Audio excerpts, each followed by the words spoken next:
Advancing a Healthier Wisconsin Endowment, or AHW, announces a multi-million-dollar investment to accelerate improving the health of Wisconsin residents. At its Advancing Health for All conference, leaders said the organization will be investing $50 million into several of what they call priority areas: hypertension control, childhood behavioral health, and health workforce well-being.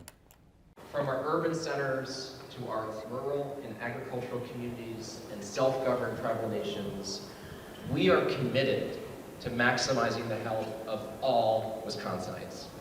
In its 20 years as an organization, AHW has invested more than $338 million in nearly 650 projects.